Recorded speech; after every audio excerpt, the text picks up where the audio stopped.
Friends, रचनास creation कच्ची से कलम तक में आप सबका स्वागत है। मैं हूँ रचना और आज है एंशिएंट हिस्ट्री की क्लास। एंशिएंट हिस्ट्री में मैंने आपको मौर्य टॉपिक की 2 से 3 वीडियो मैंने ऑलरेडी पोस्ट की हुई है, जिसमें चंद्रगुप्त मौर्य, बिंदुसार, अशोक और मौर्य वंश के बैक ईयर क्वेश्चंस का पूरा कलेक्शन मैंने प्री का आपसे शेयर किया हुआ है। आज है मौर्य वंश का प्रशासन और राजनीतिक संगठन। इससे रिलेटेड क्या क्वेश्चन पूछे गए, क्या पूछे जा सकते हैं और क्या क्या इम्पोर्टेंट है। कवरेज कराने का तरीका वही है, back year question, forward link question, 2 किताब और एनसीईआरटी। इससे मैं आपको कवर कराने वाली हूँ ये टॉपिक। और ये लास्ट वीडियो है मौर्य वंश की। अगर आप ये चारों वीडियो 15-15 मिनट की 4 वीडियो देख लेंगे तो आपका ये बहुत ही इंपॉर्टेंट टॉपिक है मौर्य वंश, ये पूरा कवर हो जाएगा प्री पॉइंट ऑफ व्यू से। तो पूरी वीडियो ज़रूर देखिएगा। तो चलिए शुरू करते हैं आज का टॉपिक, मौर्य वंश का प्रशासन। पहले आपको कुछ क्वेश्चंस पूछती हूँ, ये सारे बैक ईयर क्वेश्चन, और जब आप ये टॉपिक देख लीजिएगा तो आप सारा क्वेश्चन आप खुद ही सॉल्व कर लीजिएगा। मौर्य काल में टैक्स को छुपाने के लिए क्या दंड दिया जाता था? वह स्रोत जिसमें पाटलिपुत्र के प्रशासन का वर्णन मिलता है। मौर्य नगर प्रशासन का विस्तृत वर्णन कहाँ मिलता है? इसके बाद नगर पालिका प्रशासन का कौन सा कार्य मौर्य काल से अभी तक जारी रहा? नगर पालिका का कार्य। इसके बाद भाग क्या है? फिर राज्य की आय का प्रमुख स्रोत क्या था? इसके बाद अगला क्वेश्चन, सीता क्या है? इसके बाद है माप तोल का मान क्या था? फिर जुर्माना कितना लिया जाता था? आय का जो मुख्य स्रोत था उसको एकत्रित करने वाले अधिकारी को क्या कहा जाता था? इसके बाद सीता जो है ना, इससे कई बार क्वेश्चन पूछा गया है। माप तोल का अधिकारी कौन था? इससे कई बार क्वेश्चन पूछे गए हैं। उसके बाद आपका ये कुछ पेट टॉपिक है जिससे बार बार मौर्य प्रशासन से क्वेश्चन पूछे गए हैं। मौर्य काल में शिक्षा का सबसे बड़ा केंद्र कौन था? तो शिक्षा व्यवस्था से पूरा क्वेश्चन है, 2 से 3 बार क्वेश्चन है। इसके बाद मौर्य काल के सामाजिक व्यवस्था से रिलेटेड क्वेश्चन है, जैसे कि पुनर्विवाह से रिलेटेड क्वेश्चन है। आपका काम क्या है कि जब मैं ये वीडियो कंप्लीट कर दूंगी तो आपको बैक ईयर क्वेश्चन देखना है, और मौर्य प्रशासन, व्यवस्था, राजनीतिक और सामाजिक सारे को मिलाकर के टोटल 35 क्वेश्चन पूछे गए हैं पिछले 20 सालों में। और उन 35 क्वेश्चंस का फॉरवर्ड लिंक, यानी आगे क्या क्वेश्चन और बन सकते हैं, उसको कवर कराते हुए अब मैं ये टॉपिक कवर कराऊंगी। तो चलिए अब चलते हैं, इस टॉपिक को कवर करते हैं। पहला है कीवर्ड न्यायालय, जहाँ से क्वेश्चन पूछे जाते हैं। मौर्य काल में कितने प्रकार के न्यायालय थे? 2 प्रकार के न्यायालय थे। मौर्य काल के न्यायालयों में कौन कौन से प्रकार थे? धर्मस्थलीय और कंटक शोधन। इसके बाद धर्मस्थलीय जो है वो किस तरह का न्यायालय था? दीवानी न्यायालय था। और तो फिर कंटक शोधन किस तरह का था? फौजदारी न्यायालय था।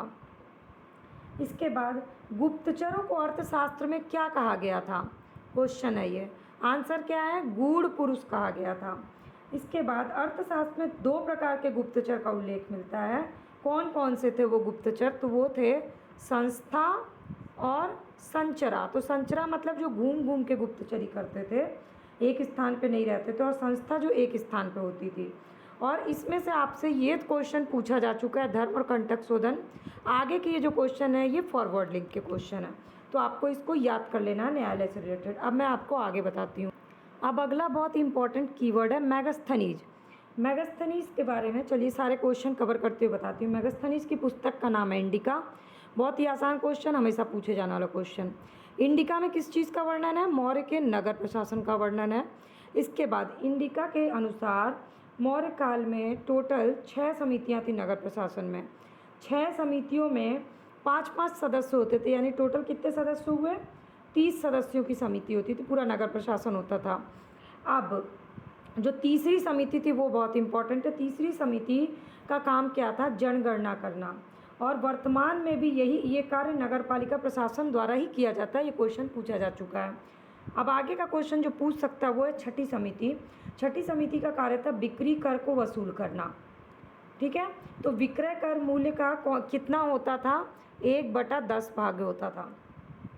ये आपका फॉरवर्ड लिंक का क्वेश्चन है। इसके बाद आगे का है कि करों की चोरी करने वालों को क्या दंड दिया जाता था, तो मृत्यु दंड दिया जाता था। ये क्वेश्चन पूछा जा चुका है, लेकिन इसका वर्णन कहाँ मिलता है? अगर ये पूछता है तो आपको क्या देना है? मेगास्थनीज की इंडिका में।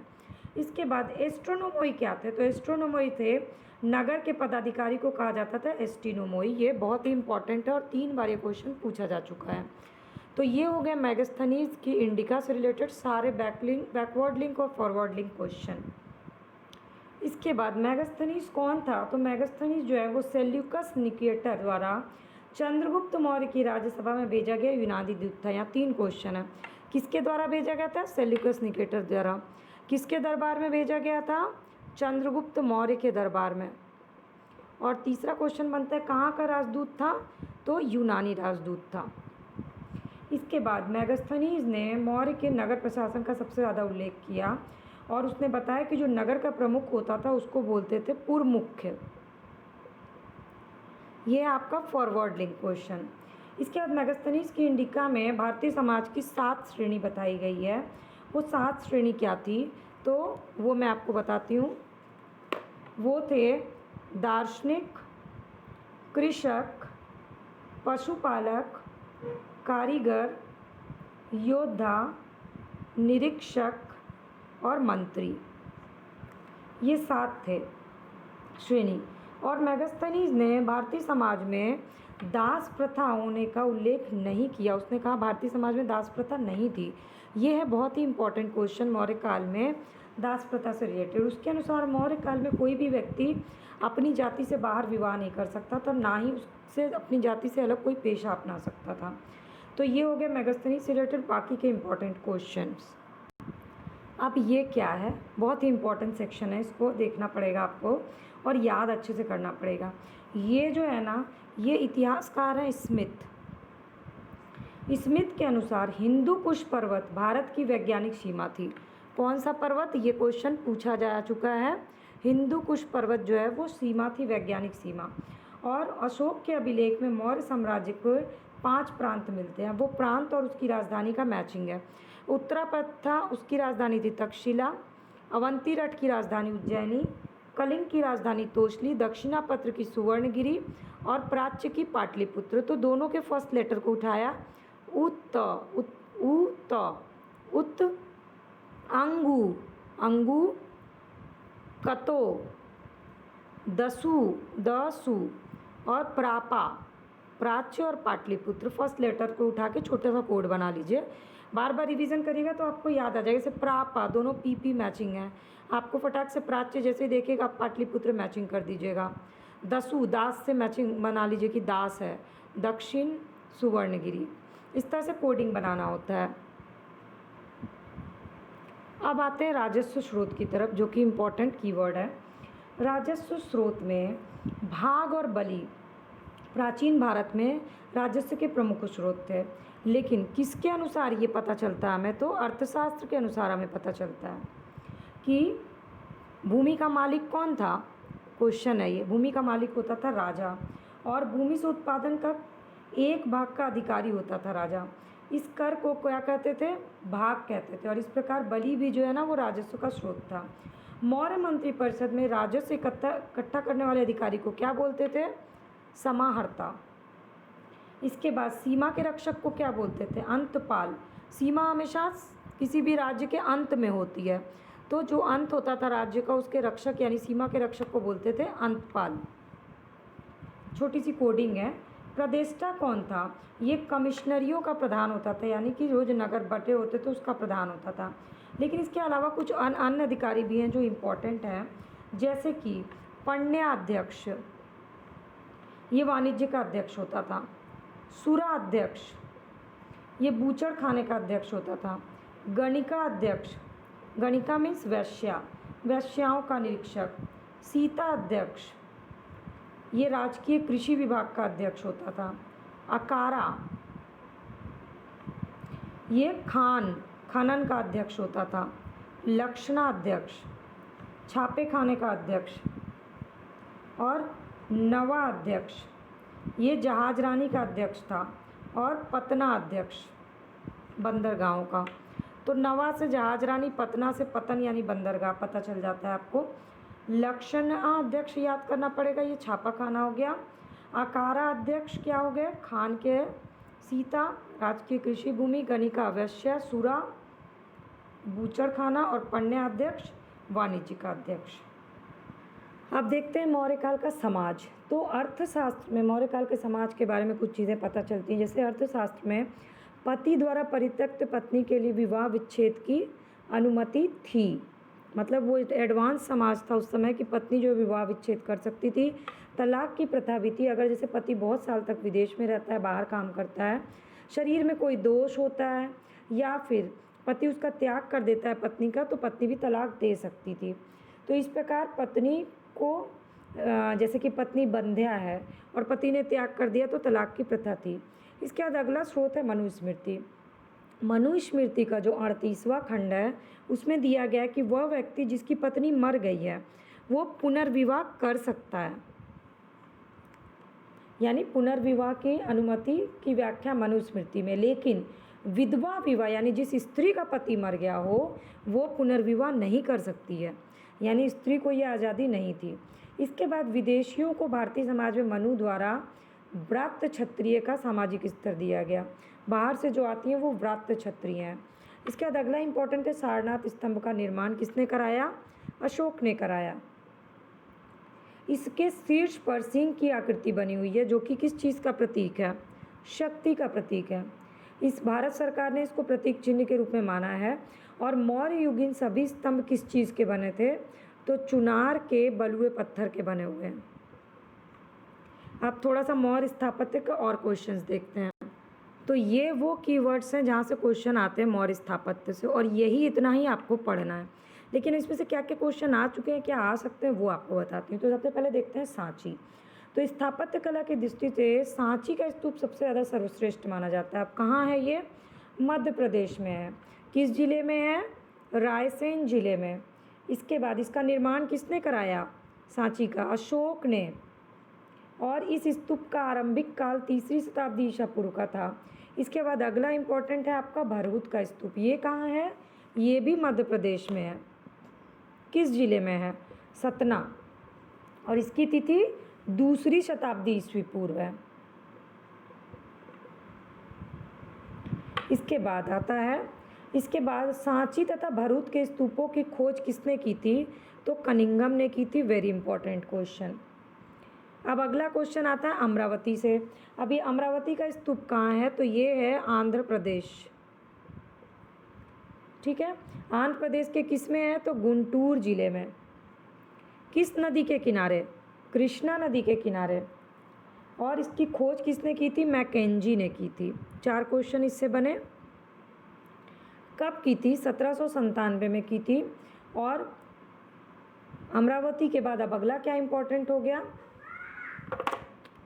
अब अगला इंपॉर्टेंट है आपका अमरावती के बाद सारनाथ। तो सारनाथ का धमेक स्तूप किस काल का है, गुप्त काल का है, जो बिना आधार के ही समतल भूमि पर बना हुआ है, इसलिए ये इंपॉर्टेंट है आपका सारनाथ का धमेक अभिलेख। इसके बाद बिहार के पटना में के नज़दीक है बुलंदी बाग। ये बहुत बार क्वेश्चन पूछा गया है। बुलंदी बाग और कुम्हार में खुदाई से मौर्य काल के लकड़ी के विशाल भवन मिले हैं, और इन्हें प्रकाश में लाने का श्रेय किसको दिया जाता है, स्पूनर को। ये सारे क्वेश्चंस हैं जिसका आंसर मैं आपको बताती जा रही हूँ। स्पूनर को दिया जाता है। बुलंदी बाग से नगर के परकोटे के अवशेष और कुम्हार से राजा प्रसाद के अवशेष मिले हैं। तो अगर पूछता है राजा प्रसाद के अवशेष कहाँ, तो कुम्हार, और नगर कोटा का तो बुलंदी बाग, और अगर दोनों ही मिला के पूछे तो पटना आंसर होगा। तो बुलंदी बाग पाटलिपुत्र का प्राचीन स्थान है। और इसके बाद आगे का है आपका क्वेश्चन कि 184 ईस्वी पूर्व में अंतिम मौर्य शासक कौन था, बृहदत्त था।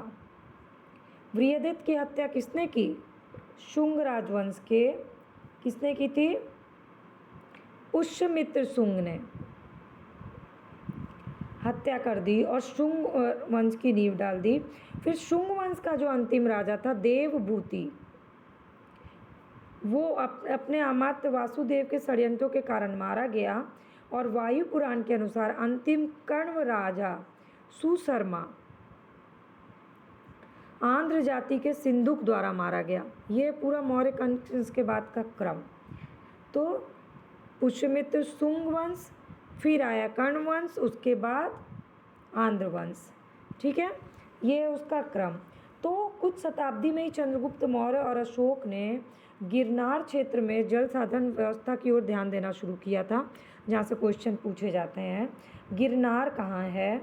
गिरनार चंद्रगुप्त मौर्य ने सुदर्शन झील, जिससे बहुत बार क्वेश्चन पूछे गए हैं, इसकी खुदाई करवाई और अशोक ने 3री शताब्दी ईस्वी में इससे नहर निकाली। फिर रुद्रदामन ने जूनागढ़ अभिलेख में इन दोनों कार्यों का वर्णन किया और जूनागढ़ के शासक रुद्रदामन ने इस झील की मरम्मत भी कराई। इसलिए गिरनार जो है वो आपके लिए इम्पॉर्टेंट हो गया। तो अब हो गया आपका मौर्य शासन, मौर्य वंश पूरी तरह से कंप्लीट। अब आपको करना क्या है? बैक ईयर क्वेश्चन उठाना और सॉल्व करना, और देखिए आपसे सारे क्वेश्चन बहुत ही आसानी से सॉल्व हो जाएंगे। 15 मिनट में मैंने आपको मौर्य वंश ख़त्म करा दिया। मौर्य से रिलेटेड और भी वीडियोस 2 वीडियो पहले भी पोस्ट की हुई है, इसकी लिंक मैं आपको डिस्क्रिप्शन बॉक्स में दे रही हूँ, आप उसको देख लीजिएगा। चैनल पे पहली बार विजिट किया है तो सब्सक्राइब या फॉलो बटन को क्लिक कर लीजिए, ताकि रोज़ free of cost video update आपको मिले। वीडियो अच्छी और यूज़फुल लगी होगी तो लाइक करिएगा, और अपने फ्रेंड्स एंड फैमिली से इसको, जो भी तैयारी कर रहे हो उनसे शेयर कर लीजिएगा। कमेंट सेक्शन में कमेंट करके बताइएगा कि एंशिएंट हिस्ट्री का कौन सा टॉपिक आपको आगे वीडियो देखनी है।